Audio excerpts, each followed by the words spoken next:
Les damos la más cordial bienvenida a esta conferencia de educación continua médica con el título de fenilcetonuria. Voy a presentar al ponente del día de hoy. Él es el doctor Carlos Eduardo Piña Avilés. Él estudió en la Facultad de Medicina de la Universidad Autónoma de Yucatán, especialidad de genética médica en el Instituto Nacional de Pediatría UNAM, en la Ciudad de México, maestría en Ciencias Médicas INP UNAM, examen de Consejo Mexicano de Genética Humana, certificado 199 y está recertificado también vigente.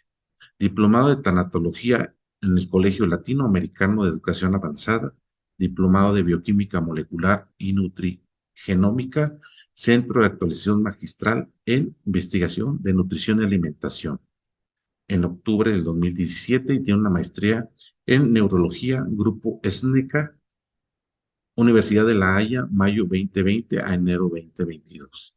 Y pues también ha estado trabajando como autor de algunos artículos y algunos trabajos presentados por medio como estudios clínicos en pacientes con lesión 2211 en el Instituto Nacional de Pediatría, en el Congreso Nacional de Genética Humana, de la Asociación Mexicana de Genética Humana. Y tiene experiencia como docente y como ponente también. Ha presentado varios temas diversos en diferentes lugares donde lo han invitado al doctor. Es muy amplio, a pesar de ser un resumen, muy amplio el currículum del doctor, y por eso es que estoy diciendo la reseña de lo más importante. Y también ha estado, como les comentaba, de docente y trabajos como asesor y coautoría en algunos artículos también a nivel nacional. Pues ha tenido una experiencia laboral también como médico adscrito al Servicio de Genética del Centro de Rehabilitación Infantil Teletón, del 2009 a enero del 2016 en Guadalajara, Jalisco, profesor de las materias de farmacología, trastornos neurológicos y metodología de la investigación en marzo del 2016 a diciembre del 2016, en la Universidad UNE, médico adscrito al Servicio de Genética del Hospital Civil Fray Antonio Alcalde y médico adscrito al Servicio de Informática Médica Mayo en mayo de 2022 del Hospital Civil Juan Menchaca. Pues, doctor, le dejo el lugar para que inicie con la conferencia. Vamos a ver si ahorita en el transcurso podemos tener la- las diapositivas para poderlas proyectar de una forma completa en la pantalla, mientras iniciamos para no se nos prolongue mucho el tiempo de la conferencia. Adelante, doctor Carlos Eduardo, muchas gracias por estar aquí y a cada uno de ustedes también. Pues gracias por la invitación nuevamente y pues otra vez disculpándome por los inconvenientes técnicos. Y vamos a platicar de un tema muy importante porque como médicos todos escuchamos de fenilcetonuria y que contiene fenilalanina, etcétera, pero en realidad pues nunca pensamos que podemos enfrentarnos a este tipo de casos que además dentro de sus principales inconvenientes y secuelas que van a producir discapacidad principalmente intelectual, pero como en el tiempo llega a ser motora. Entonces, pues es bien importante que tomar en cuenta esto, ¿no? Para al momento de nuestro diagnóstico, porque además son discapacidades que podemos prevenir actualmente. Tenemos desde dietas, manejo de esta enfermedad, pero pues hablando de discapacidad, y me voy a enfocar principalmente en la intelectual, porque es de las primeras manifestaciones que podemos encontrar en esta enfermedad, es que la discapacidad intelectual, como ustedes saben, está caracterizada tanto por limitaciones en el funcionamiento cognitivo como en el comportamiento adaptativo, que va a afectar habilidades sociales y pues se va a reflejar en todas las prácticas cotidianas. Por lo general se va a encontrar se va a diagnosticar antes de los 18 años. La frecuencia mundial pues es alta, es a 1 a 2% de la población. En Estados Unidos se calcula que el costo es de cada paciente o es de 1 a 2 millones de dólares, bueno, por grupo de pacientes, y que tenemos en México aproximadamente un 5.8% de acuerdo a los censos realizados en 2020 de personas con discapacidad, donde además de estas personas van a tener otro tipo de discapacidades que se van a documentar en ellos. Y la prevalencia de discapacidad intelectual que vamos a tener en nuestro país, pues varía de región a región. Vemos que para ustedes, estado de Guanajuato no es tan alta, va aproximadamente de 4.34 a 4.86 de alrededor de 7 millones de personas en el 2020. Sin embargo, hay que tomar en cuenta pues que es una ciudad pequeña y que realmente está rodeada de focos de discapacidad intelectual muy grandes y de hecho muy cerca de nosotros, los Altos de Jalisco, en donde sí encontramos casos de discapacidad intelectual asociado a enfermedades metabólicas o errores innatos del metabolismo, o sea, porque se pueden detectar de manera temprana. Y hablando de enfermedades metabólicas que causan discapacidad intelectual, pues vamos a tener que estas son de causa hereditaria y que las podemos dividir en pequeñas moléculas, moléculas complejas y defectos de síntesis de energía. Todas estas, de todas estas, tenemos casos alrededor de ustedes y pues hay que tomarlas en cuenta, ¿no? Pero dentro de estas enfermedades discapacitantes y causadas por metabolopatías, pues vamos a tener la fenilcetonuria, que pues inicia con hiperfenilalanemia, que es pues como tal, es la metabolopatía hereditaria que se encuentra en primer lugar a nivel mundial causada por síntesis de aminoácidos. De esto no quiere decir hay otras causadas por alteraciones en moléculas de azúcar o bien en grasas, etcétera, pero esta es el primer lugar. Su forma más grave pues va a ser la hiperfenilalanemia, y si no se trata de manera oportuna, dentro de las principales secuelas que va a tener, pues la presencia de discapacidad. Aquí vemos, por ejemplo, su prevalencia, que es de 1 en 10,000 a 1 en 25,000 recién nacidos, pero recuerden que esto puede relacionar con subdiagnóstico servida por otras enfermedades como la enfermedad de orina con olor a jarabe de maple, homocistinuria, tirosinemia tipo 2, etcétera, y que, bueno, como ustedes pueden ver, también son frecuentes, no todas en población mexicana, pero son de las metabolopatías más frecuentes. Y en realidad, pues, ¿qué es la fenilcetonuria? Como tal, les decía, es la enfermedad metabólica más frecuente de causa genética y que va a estar caracterizada por un aumento de la fenilalanina en sangre con bajos niveles o ausencia prácticamente de la función de la enzima fenilalanina hidroxilasa. Se puede hacer diagnóstico precoz, pero cuando no se hace, dentro de sus principales características, además de la discapacidad, va a tener alteraciones neurológicas que podemos encontrar muy relacionadas a datos de encefalopatía crónica en estos pacientes. Pero bueno, ya que entramos al tema de fenilcetonuria, pues, ¿qué es la fenilalanina? La fenilalanina es un aminoácido que, como ustedes saben, es esencial, y es esencial porque no se produce dentro de nuestro organismo. Este aminoácido se va a caracterizar por tener un anillo aromático que para que entre a formar diferentes proteínas y ser una molécula esencial para diferentes procesos de funcionamiento de nuestro organismo, pues necesita de ser hidroxilado. Pues aquí vemos también cuáles son los aminoácidos esenciales que pues todos los conocemos: isoleucina, leucina, entre estos la fenilalanina, y los aminoácidos no esenciales, como en les marco de manera puntual la tirosina, porque este aminoácido pues se va a derivar del procesamiento de fenilalanina. Por eso es tan importante y entender que en las enfermedades metabólicas pues no podemos depletar o hacer que no tengamos de manera total un aminoácido, pues porque de depende el funcionamiento adecuado y la homeostasis del cuerpo. Y pues todos hemos oído la famosa fenilalanina, ya entrando en detalle, porque pues hay muchos productos que la contienen, principalmente productos que utilizamos para control de peso o bien productos que se venden como dietéticos o sin azúcar, pues como la misma Coca-Cola, chicles, etcétera. Y pues, ¿qué sucede con estos alimentos que contienen fenilalanina?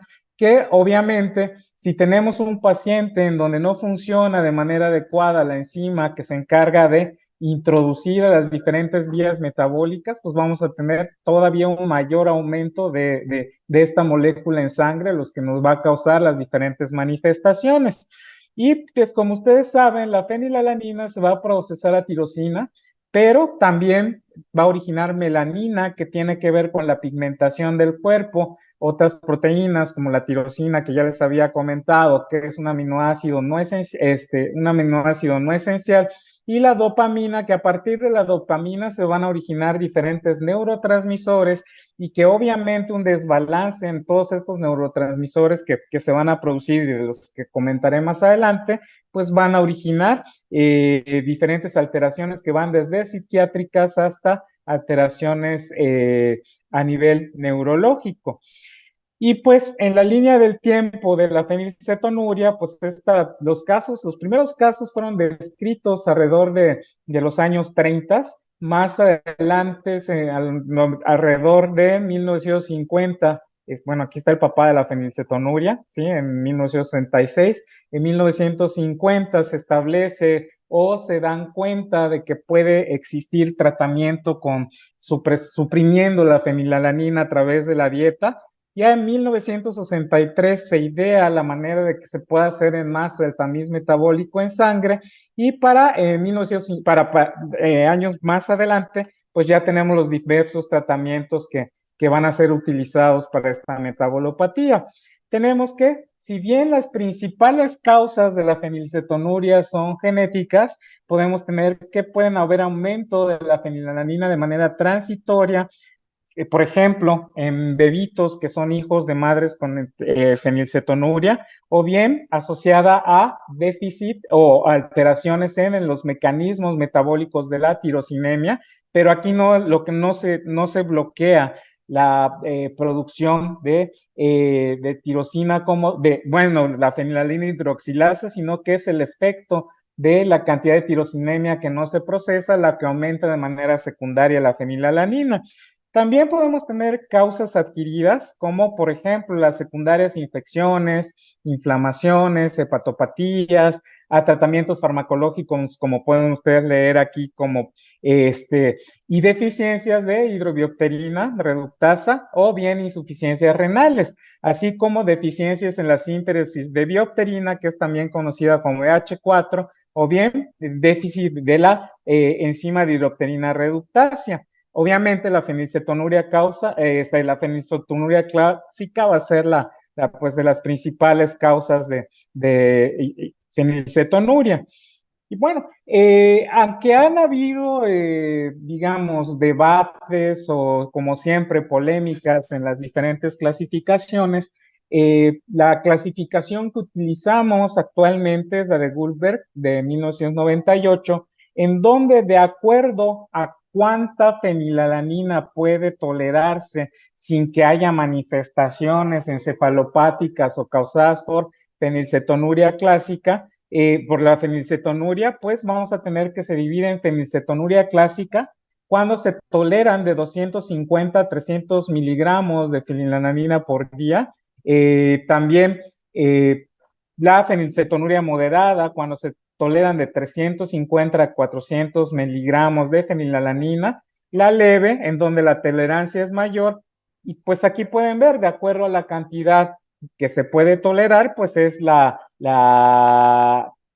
manera en que vamos a englobar en esta clasificación. Y aquí les pongo un ejemplo también de toda una familia, porque esta, como les comenté, es una enfermedad hereditaria que presentan todos los hijos fenilcetonuria. Entonces, vean qué difícil. Por otro lado, es una enfermedad que sí tiene variaciones geográficas, las vamos a encontrar más concentradas en algunas regiones que otras, y esto se debe principalmente a un efecto que conocemos como efecto fundador, en donde pues se cree que llegaron a colonizar o los colonizadores como portadores de esta condición genética, y es en estas regiones donde vamos a encontrar la posibilidad asociada a consanguinidad, a endogamia, de tener más pacientes con fenilcetonuria. Si ven por aquí, por ejemplo, en Europa se encuentra una frecuencia similar de 1 en 10,000 recién nacidos vivos, siendo Turquía uno de los lugares donde más frecuencia hay de esta enfermedad. pues también la podemos encontrar en población finlandesa, africana, japonesa, y la prevalencia en nosotros los mexicanos es de 3 casos por aproximadamente 100,000 recién nacidos vivos tamizados. Recuerden que México en este caso sí tiene casuísticas muy confiables porque tenemos centros de referencia como el Instituto Nacional de Pediatría, como la Universidad Autónoma de Nuevo León, y que además forma parte del tamiz metabólico neonatal el hecho de que podamos hacer el diagnóstico temprano de fenilcetonuria. Entonces sí podemos, a diferencia de muchas otras metabolopatías y enfermedades genéticas, contar con una adecuada estadística para poder tener en cuenta y diseñar diferentes programas poblacionales, como es el tamiz metabólico ampliado, en donde se incluyen pues a todos los pacientes recién nacidos para hacer ese diagnóstico. ¿Y qué sucede con ustedes en Guanajuato? Dado que pues están ahí, pues aquí tenemos, por ejemplo, que sí se mandan y sí se tamizan pacientes de manera neonatal, que la prevalencia estimada al nacimiento es de, para fenilcetonuria, 20,404, pues esto, la tasa estimada nos da de 4,9 y la tasa de falla por 100,000 recién nacidos es 16,3. Lo importante de acá es que sí se busca en Guanajuato la presencia de enfermedades metabólicas y dentro de estas la fenilcetonuria.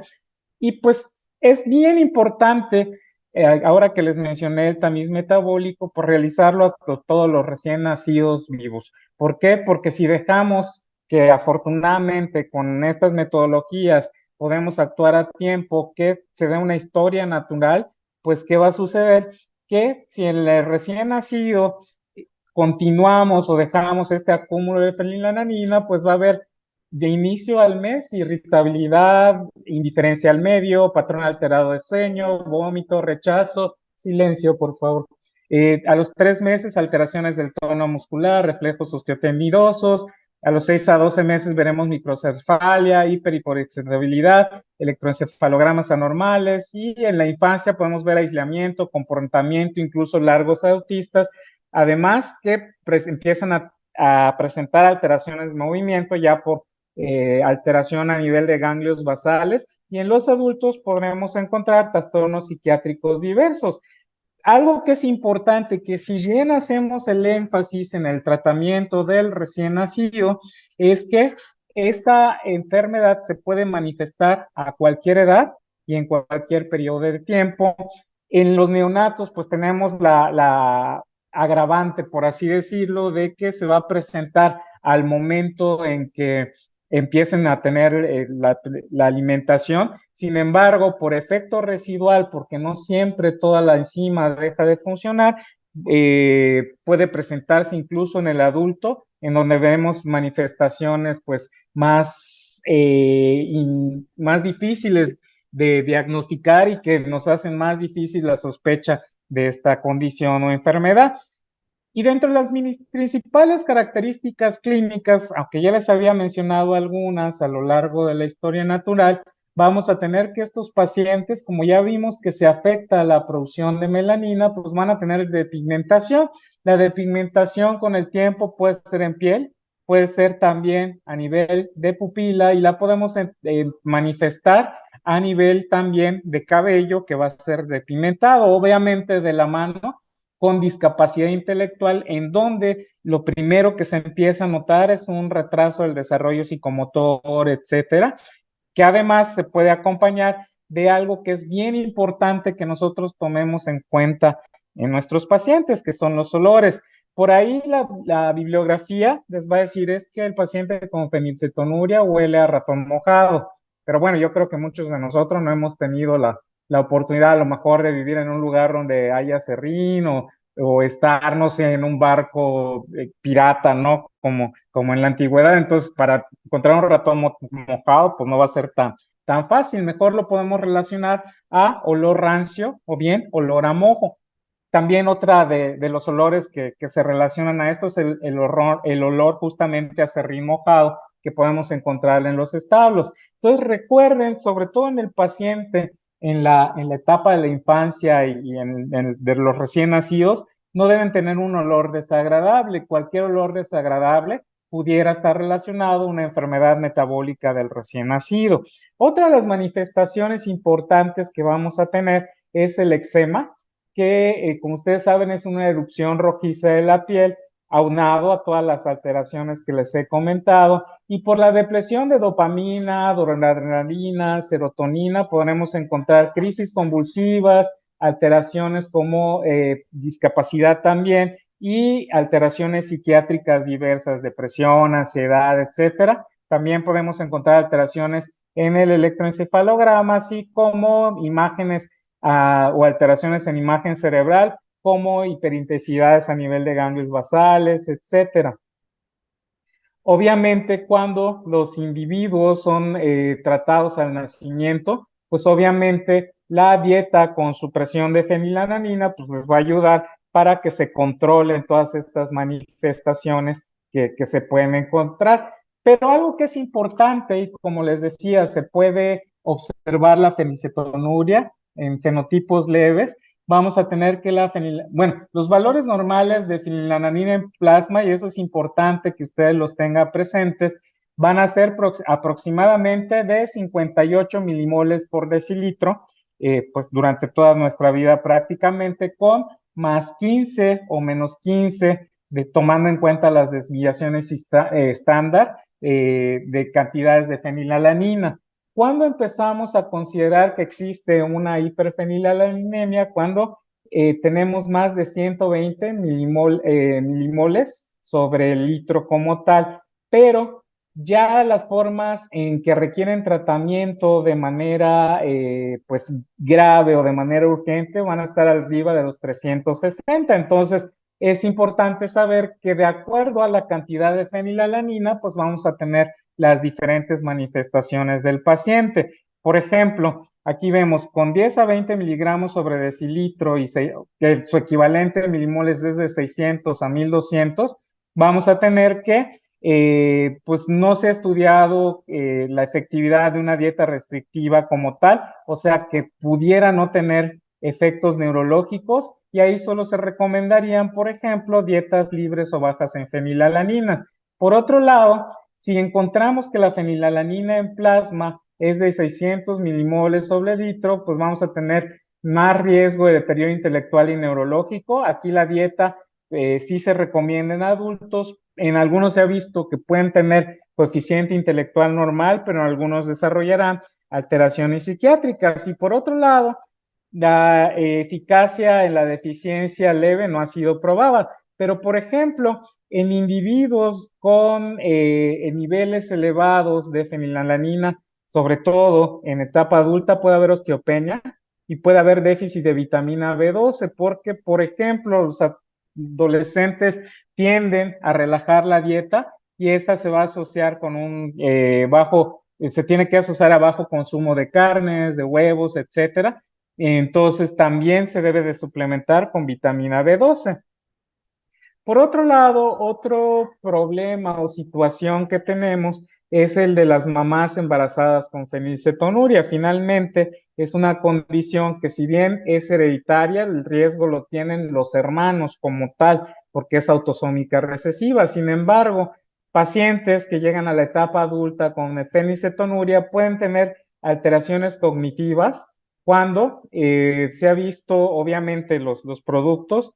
Las mamás presentan niveles mayores de 300 micromoles, o sea, de fenilalanina en sangre. Se ve también pobre ganancia de hitos del desarrollo, puede haber microcefalia, pueden haber alteraciones cardíacas también, alteraciones relacionadas a fístulas traqueoesofágicas, retraso en el crecimiento intrauterino, por lo que el control en el embarazo pues suele ser muy importante para poder tener un producto sano. Y por otro lado, pues les he estado hablando que es una enfermedad hereditaria, y de ahí viene su principal o la etiología como tal.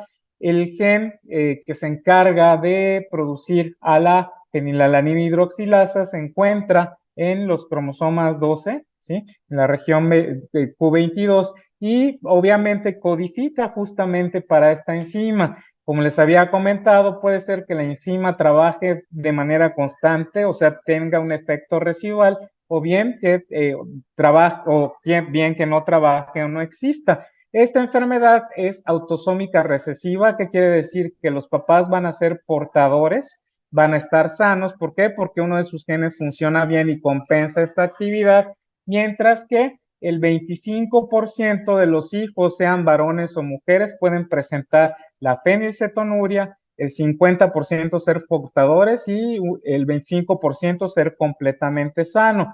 ¿Qué quiero decirles con esto? Que si tenemos un caso de fenilcetonuria detectado, puede haber otro caso dentro de la misma familia. Sabemos que esto es de azar, incluso varios casos como la familia que les mostré al principio. Hablando de mutaciones o variantes patogénicas en genes, se han detectado aproximadamente 1.584 variantes patogénicas hasta noviembre del 2022 y se siguen detectando nuevas variantes, por lo que ya veremos también que es bien importante contar con el estudio molecular de los pacientes.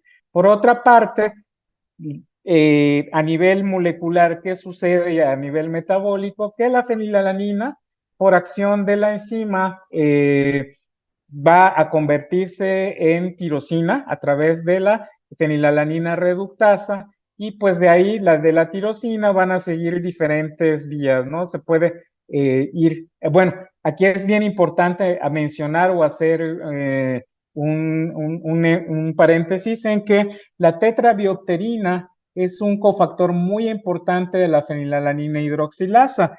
Gracias a esta se obtienen los hidrógenos necesarios y el grupo hidroxilo necesario para que se pueda hidroxilar la fenilalanina tirosina. Y cuando la fenilalanina hidroxilasa funciona de manera parcial, esta tetrahidropterina dada en cantidades funciona como un tipo de chaperona, o sea que digamos que acompaña la fenilalanina hidroxilasa para que pueda ejercer su función. Esto es bien importante entenderlo porque tomando en cuenta esta vía metabólica es que se ha diseñado uno de las opciones terapéuticas que hoy por hoy tenemos para estos pacientes y de las cuales voy a mencionar más adelante, pero es la biopterina, que también se conoce como Kuvan. Más adelante les comentaré.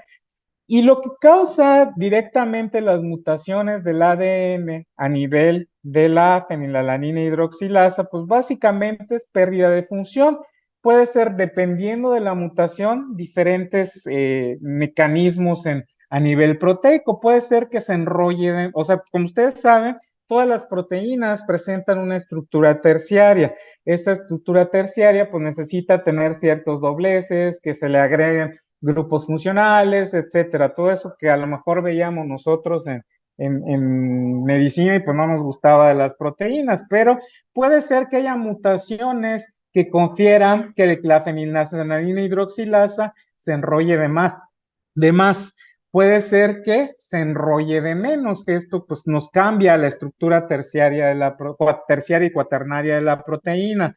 Puede ser que sea más susceptible de degradación, y obviamente cuando tenemos proteínas alteradas va a haber agregación de las mismas, que como ustedes saben, prácticamente todas las enfermedades degenerativas van a cursar con procesos inflamatorios porque se va a reconocer esta proteína como extraña y obviamente vienen procesos de inflamación, apoptosis, etcétera.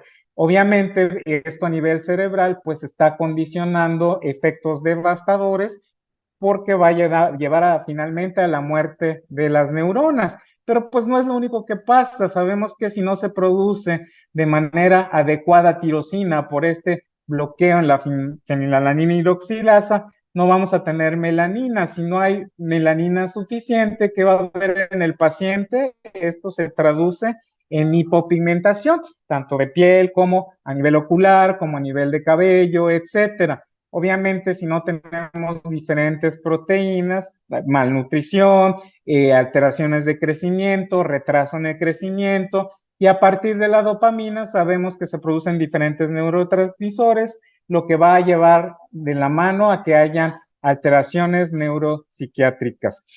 Entonces, a grandes rasgos, ¿qué sucede? La neurotoxicidad pues es causada por este acúmulo a nivel de cerebro que nos va a dar datos de encefalopatía. La depresión de tirosina, pues ya comentamos, va de la mano de disminución de diferentes proteínas, neurotransmisores también, fenilalanina, etcétera. Se va a disminuir la velocidad de conducción axenal, va a tener alteración de las actividades en las bombas de sodio-potasio, o sea que también se afecta la conducción, lo cual nos lleva a crisis convulsivas, alteración de la producción de mielina y aumento del estrés oxidativo. Como ustedes saben, esto va a causar apoptosis. Y uno de los mecanismos más recientemente descritos va a ser el daño a fibrillas amiloides dependientes de fenilalanina. ¿Qué quiere decir?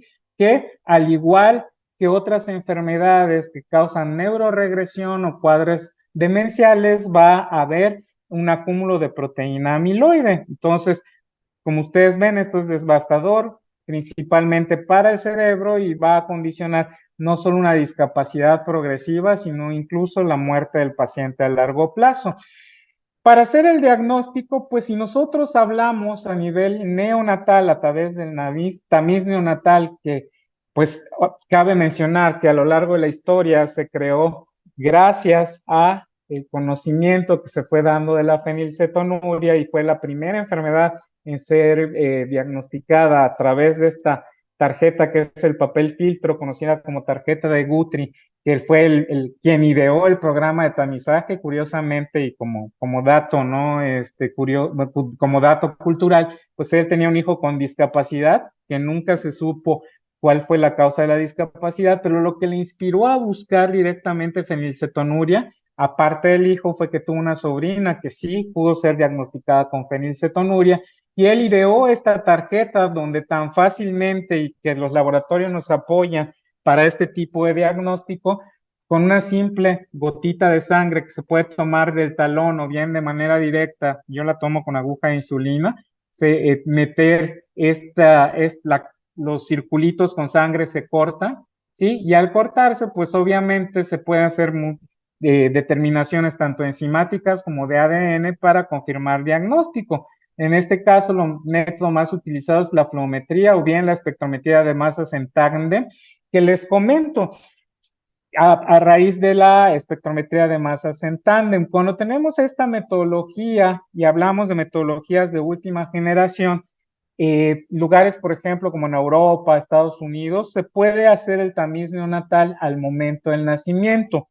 Pero recomendación para ustedes como pediatras o neonatólogos, sí es mejor, dado que no siempre conocemos la metodología que utilizan los laboratorios para el diagnóstico de esta enfermedad, que lo hagamos alrededor del tercer día al quinto día de nacimiento. Hay literatura que recomienda desde el segundo día. ¿Por qué? Porque si nosotros tamizamos a nuestro paciente, recuerden que pues durante prácticamente 9 meses el paciente estuvo alimentado de la sangre de mamá. Obviamente, mamá le está ayudando con pues todos sus nutrientes, pero incluso también con sus enzimas, y esto nos podría enmascarar cualquier tipo de enfermedad metabólica, en este caso la fenilcetonuria. Entonces, sí esperar un tiempo, como les comento, de 3 a 5 días para que tengamos más efectividad en el tamizaje metabólico, aunque tenemos otras formas de medir o de sospechar la fenilcetonuria, ya de acuerdo a si presentamos manifestaciones o nuestro paciente presenta manifestaciones clínicas, y también tomar en cuenta que si las manifestaciones clínicas se presentan de manera temprana, siempre tratar de relacionarlas si fueron asociadas a la lactancia o aparecieron antes de la lactancia. Por otro lado, algo que es importante, que también en un tamiz metabólico puede haber falsos positivos o falsos negativos. Por eso, cuando se sospecha de que hay aumento en la fenilalanina, se tiene que medir la tirosina. Si la fenilalanina se encuentra elevada con tirosina disminuida, porque ya vimos que a partir de la fenilalanina se produce la tirosina, pues estamos ante un caso prácticamente confirmado de fenilcetonuria. Pero si tenemos una fenilalanina elevada con una tirosina normal, mejor repitamos el estudio de diagnóstico para estar seguros de que esto no es un falso positivo, o bien si teníamos una fenilalanina elevada con una tirosina también elevada, pues estar ante estudios que no estén de manera o realizados como les pongo aquí o como les ponen aquí estos autores en este esquema, porque si tenemos alteraciones en fenilalanina, pues obviamente se tiene que realizar toda la batería de abordaje en los que se da a los pacientes con fenilcetonuria, en donde se tiene que activar a todo el equipo multidisciplinario, en donde se debe incluir un nutriólogo con expertise en este tipo de enfermedades, porque aquí la base del tratamiento, además de los que les voy a comentar, como los tratamientos con chaperonas, como la sapropterina,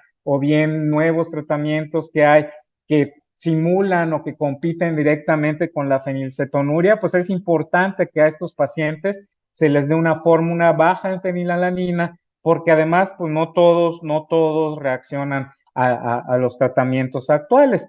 Y por otro lado, antes, vamos, se daba de manera un poco empírica el manejo o el tratamiento, con excepción del dietético, a estos pacientes. Hoy por hoy, sí es una obligación que tengamos el estudio molecular para hacer una correlación fenotipo-genotipo.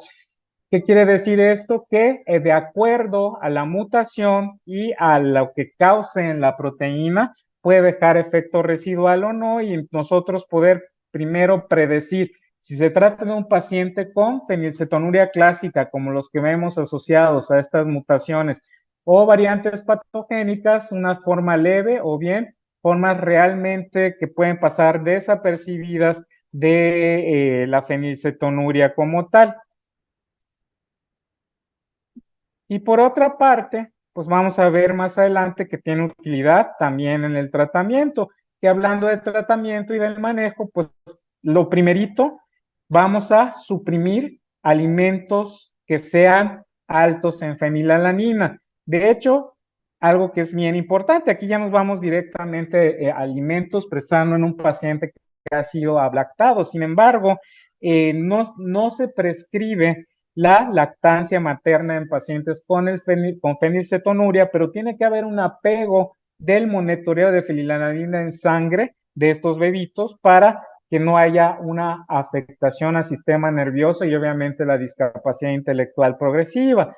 Entonces, ¿qué se suprime principalmente? Pues imagínense qué difícil, ¿no? Es para estos pacientes una dieta especial, porque pues no van a poder comer carne, no van a poder comer quesos, no van a poder comer huevo, nueces, etcétera. Muchos de estos alimentos son ricos en fenilalanina y les menciono algunos, ahora sí que porque son de los que creo que son más del gusto de todos nosotros.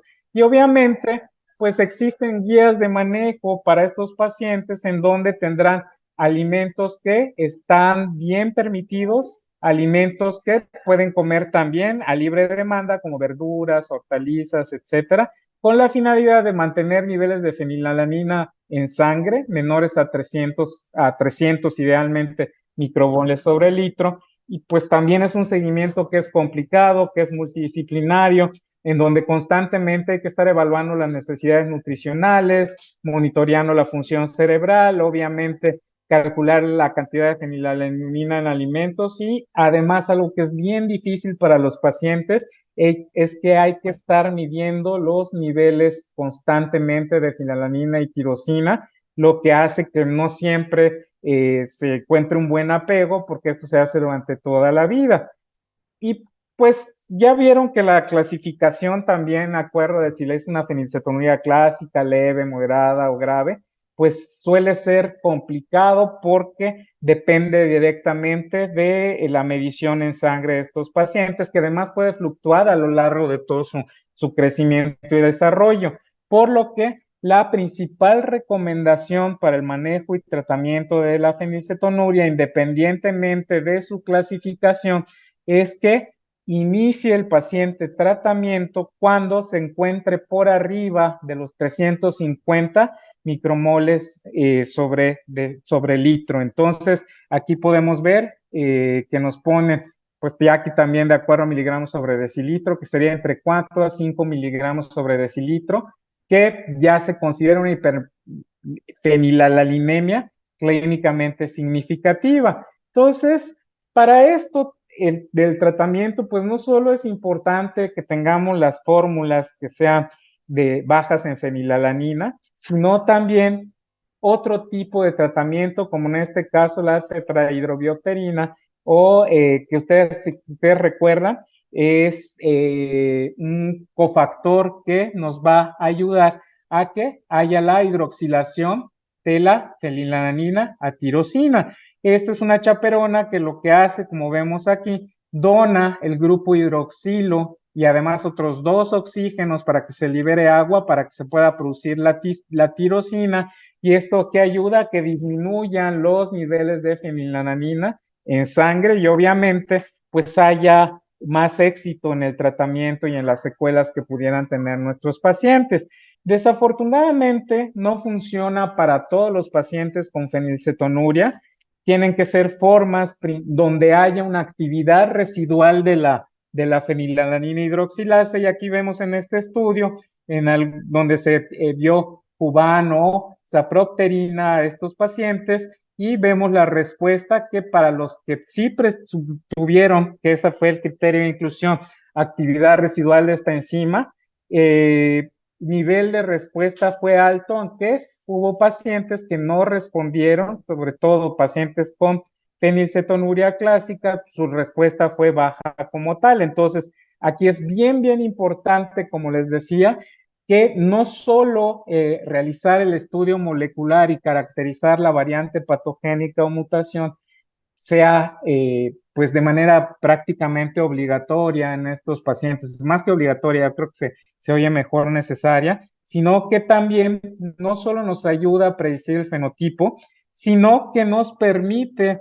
correlacionar qué tanto nos va a funcionar. Hoy por hoy, una de las mejores opciones de tratamiento para estos pacientes, porque, por ejemplo, ustedes pueden ver, cuando hay esta variante patogénica, pues vamos a tener una buena respuesta. Hasta 89% de los pacientes responden a la sapropterina, pero habrán variantes patogénicas que no respondan a sapropterina y habrán pacientes que respondan pues en menor porcentaje a esta ayuda que tenemos para el manejo de nuestros pacientes. Y aquí, por ejemplo, pues podemos ver un caso publicado del Boletín del Hospital Infantil de México, en donde vamos a tener una paciente sin tratamiento. Podemos observar la despigmentación principalmente en cabello. Fíjense que no se ven ojos, pero sería bueno porque luego también tienen la pigmentación de ojos, y vean acá, pero hasta la actitud, ¿no? Se ve diferente, al menos en la foto de nuestra paciente, porque pues no la conocemos, ¿verdad? ¿Y qué vienen tratamientos a futuro para la fenilcetonuria? Fíjense que hay cosas bien importantes en donde pues la disminución del aporte de fenilalanina pues ha sido como el tratamiento blanco para hoy por hoy.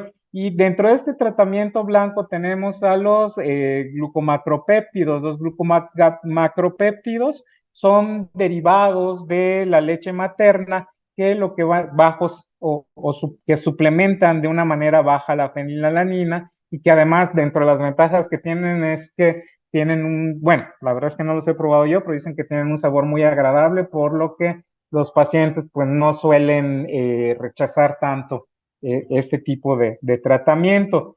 También, obviamente, pues ya les he comentado que se aumente la actividad de la fenilalanina hidroxilasa. Tenemos, como les comenté, a la sapropterina, así como también vamos a tener tratamientos por reemplazo enzimático, en donde lo que se hace es pues meter a un tipo de fenilalanina creada por ingeniería genética que se llama fenilalanina amonio liasa, y que va a ser la función de la fenilalanina hidroxilasa, y obviamente pues preservar la función a nivel del sistema nervioso a través de la utilización de aminoácidos neutros, pero además vienen importantes investigaciones a través de ya terapia génica con CRISPR-Cas9, que como ustedes saben es edición genética, para pues poder restablecer la función de la fenilalanina hidroxilasa y pues de esta manera prevenir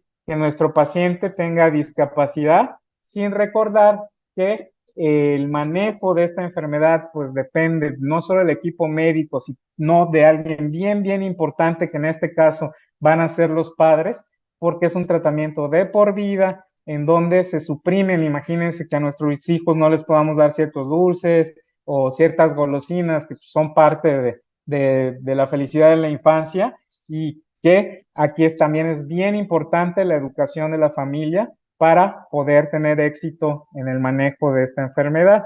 Entonces, pues no me resta más que agradecerle su atención, disculpándome por aquí de los problemas técnicos que nuevamente, y pues quedo a sus órdenes. Aquí está mi correo y pues algunos de mis datos. Y por favor, ante la sospecha, no se olviden, tienen ustedes muy buenos genetistas, pues está por ahí la doctora Nor Méndez, está la doctora Adriana, etcétera, y que no olviden mandar a los especialistas en genética, por favor, y pues aquí les dejo mis datos para cualquier duda.